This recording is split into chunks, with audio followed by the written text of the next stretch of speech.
اللہ رب العزت فرماتے ہیں ادعو الی سبیل ربک بالحکمہ، لوگوں کو بلاؤ اپنے رب کی طرف بالحکمہ، حکمت کے ساتھ۔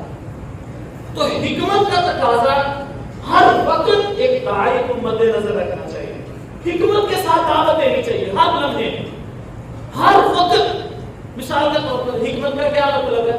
آپ کے سامنے ایک پینڈو بندہ بیٹھا ہے، اس کو بالکل کچھ نہیں پتا، جٹ قسم کا آدمی ہے، اب آپ اس کے سامنے صحابہ کے یا جنگ جمل جنگ صفین کے مسئلے چھیڑ کر بیٹھ جاؤ یا فقہ کے مسائل چھیڑ کر بیٹھ جاؤ، اللہ کے بندو اگلے کی سوچ کے مطابق بات کرو۔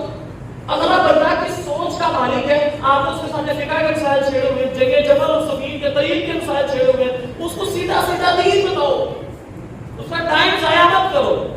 میں نے کتنے لوگوں کو دیکھا، بزرگ 60 سال عمر ہے، ان کی دانت ان کے صحیح ہے نہیں، قاری صاحب کے پاس دین سیکھنے جاتے ہیں، قاری صاحب ان کی مخالف ٹھیک کروا دیتے ہیں۔ تو اللہ کے بندے اب اس کی دانت ہی نہیں ہے، اس عمر میں آ کر وہ اپنے مخالف ٹھیک کرے گا؟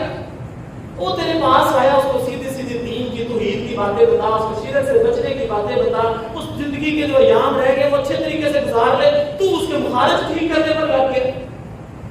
ایسے پچھلے ایک دو دنوں میں نے دیکھا بھی ہے، میں نے رات 60 سال عمر ہو گیا، مخالف ٹھیک کیے جا رہے ہیں۔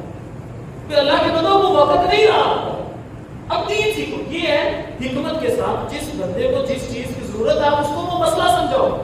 ایک بندہ غریب سے، آپ اس کو زکات کے مسائل اور کوئی پیچیدہ مسائل اور وراثت کے مسائل سمجھانا شروع کر دو، پھر اس کو کیا ضرورت ہے وراثت کے مسائل سیکھنے کی؟